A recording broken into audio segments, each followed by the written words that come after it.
Good morning po, Vice Mayor Jay Manalo Ilagan. Sir. Good morning, kasamang Mark. Magandang umaga din sa lahat natin mga tagapakinig dito sa lalawigan ng Batangas. Opo. Sa ngayon po, Vice, bilang isa sa matunog na pangalan nga na tumatakbong gobernador, at Pangulo ng BNNP Batangas Chapter. Ngayon pong araw nito, ano po ang unang-unang aasahan ng ating mga kabayan sa inyong gaganaping meeting po ng BNNP? Sa araw na ito ay magaganap ang 10th regular meeting ng Vice Mayor's League of the Philippines Batangas Chapter.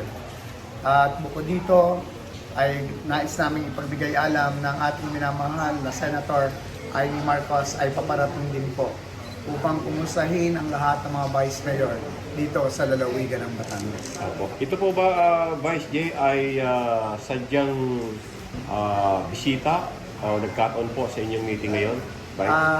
Nung kami ay a month ago, kami ay nagpunta sa Senate at kami ay nakipag-meeting sa lahat ng mga senador at ang isa sa aming inimbitahan para umattend sa aming 10th regular session ay ang ating minamahal na Senator Amy Marcos. Opo. So, Vice, meron ba siyang kumbaga dalang pangako sa dito po sa BNNP Batangas Chapter? Nung nagpunta kami doon sa Senate ay napakaraming biyaya ang kanyang ibinigay sa lahat ng Vice Mayor.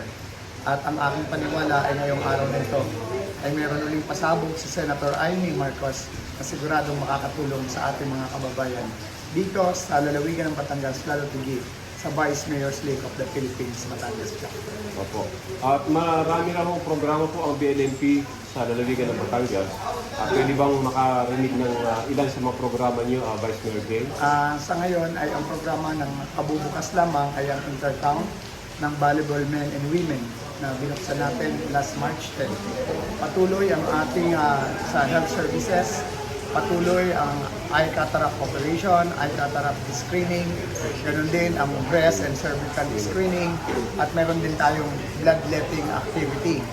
At sa ngayon ay patuloy tayong gumagawa pa ng mga programa na makakatulong sa ating mga kababayan. Opo. At nung isang araw, Vice, ay isa sa nag-trending doon sa Luntal Taal na nangarap ang maraming estudyante dahil pinasigla mo ang maraming kabataan na mangarap at ang isang anak ng labandera at magbiniyog ay isang matagumpay na negosyante at naging milyonaryo dahil sa pagsisikap. So, ano ba ang mensahe niyo sa ating mga kabataan dito naman sa lalawigan ng Rosario o sa bayan ng Rosario po, lalawigan ng Batangas na marami ring nakaka-relate sa inyong pinanggalingan, Vice Mayor Jay?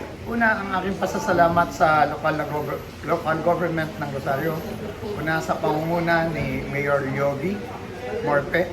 Ganun din sa kasama namin sa Liga ay Vice Mayor Sara at sa Sangguniang Bayan ng Rosario.